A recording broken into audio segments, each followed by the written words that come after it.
Sekitar 530 simpatisan jaringan Jamaah Islamiyah di Kabupaten Aceh Tamiang, Provinsi Aceh mengikuti pelepasan bayat dan ikrar setia kepada Negara Kesatuan Republik Indonesia. Pelepasan bayat dilaksanakan oleh Forum Komunikasi Pimpinan Daerah Kabupaten Aceh Tamiang dan Densus 88 Mabes Polri. Kegiatan ini dilakukan pasca diamankannya 9 orang terduga anggota Jamaah Islamiyah di Kabupaten Aceh Tamiang baru-baru ini. Para simpatisan Jamaah Islamiyah ini terdiri dari sejumlah masyarakat dan santri dari 3 pesantren. Sebelumnya mereka sempat terpapar aliran radikal dan menjadi simpatisan Jamaah Islamiyah.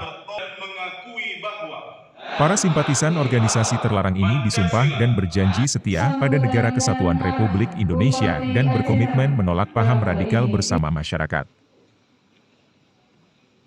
Pelepasan bayat dan ikrar setia kepada NKRI turut disaksikan Wakadensus 88 Mabes Polri, Brigjen Pol Sentot Prasetyo.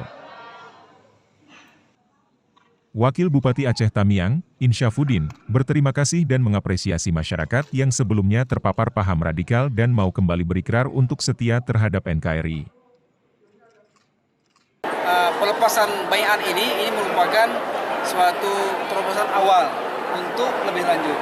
Yang kedua, ya kami berharap pada seluruh stakeholder, pemerintah Tamiang maupun dari Polri untuk bersama-sama ke depannya, pembinaan khususnya memang di pesantren-pesantren. Untuk mencegah paham radikal di kalangan masyarakat, Forkopimda Aceh Tamiang akan melakukan monitoring dan pembinaan yang lebih ketat.